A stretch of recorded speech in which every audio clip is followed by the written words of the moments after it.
get to that now. It's not all systems go yet for floating power ship electricity provider Karpowership South Africa. The National Energy Regulator of South Africa has granted 3 generation licenses to the company at Saldanha Bay, at Kruger and Richards Bay. But in June, the Department of Environmental Affairs denied Karpowership's application for environmental approval. Let's speak to the spokesperson now for Karpowership South Africa, Kay Sehwale. Kay, thank you so much for making time. A lot of us have been asking questions like how the energy regulator approved these generation licenses for Karpowership when the company doesn't have the environmental approval from government. Good afternoon, Clement. Thanks so much for having me on the show. Now, for starters, the processes are different. So NERSA is an independent entity from the Department of Environmental Affairs, and their processes are different. Obviously, we need to get all approvals before we can proceed with everything. And as you're aware, there's an appeal process in place right now with the Department of Fisheries, Forestries and Environment. And we have submitted our answers to all the interested and affected party questions, and we're waiting news from the department. And unfortunately, that's all I can say on our appeal because it's an ongoing process and we need to respect the timeline. Yeah, but does it make sense, though, that the energy regulator approves these licenses when your appeal is not even completed? It's not a guarantee that you are going to be successful in your appeal. They could have waited for that process to unfold. Clement, that's a question for the for NERSA for you to ask with respect to their processes and how they came to this particular decision. How far are you with that appeal? Because NERSA hasn't given us its reasons, by the way, just as yet. I know that there are some environmental organizations that have already indicated they will be challenging this decision. How far is your appeal, and do you think that you have an opportunity to start from scratch? So should you even fail in that appeal, do you have the opportunity to do the assessment again, to consult with the locals again, and reapply and wait for the department to look at the assessment you've done, look at the consultations you've made, and decide whether to give you the approval or not?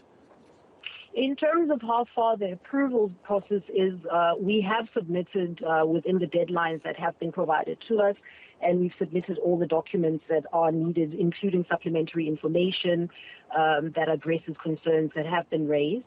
We are awaiting a response from the department. They have, however, asked for slightly more time than usual because of the number of responses that they've received from interested parties. Yeah. And with your second question with respect to starting from scratch, I think that we cannot preempt any such process, and we will abide by whatever it is that is required of us by the IPP office. All right. So the environmental organizations that have in the past raised red flags about the environmental impact that will come as a result of this project taking off the ground, the impact on marine life. What have you done since the application was rejected by the Department of Environmental Affairs? What have you done to try and address some of the issues that were raised by some of these environmental organizations? So Karpowership is dedicated to the work that we do and to environmental protection.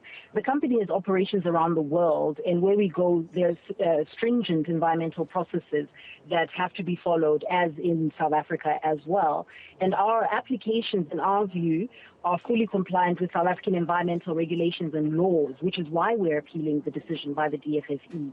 And on many occasions, we've stated that we're willing to go the extra mile to do any additional work that may be required of us. And our fuel choice, which is liquefied natural gas, is cleaner than coal and diesel, which is currently what South Africa is powered on right now. 90% of the power in South Africa is coal and diesel, and LNG is cleaner. And there's a very clear policy of government called the IRP, the Integrated Resources Plan.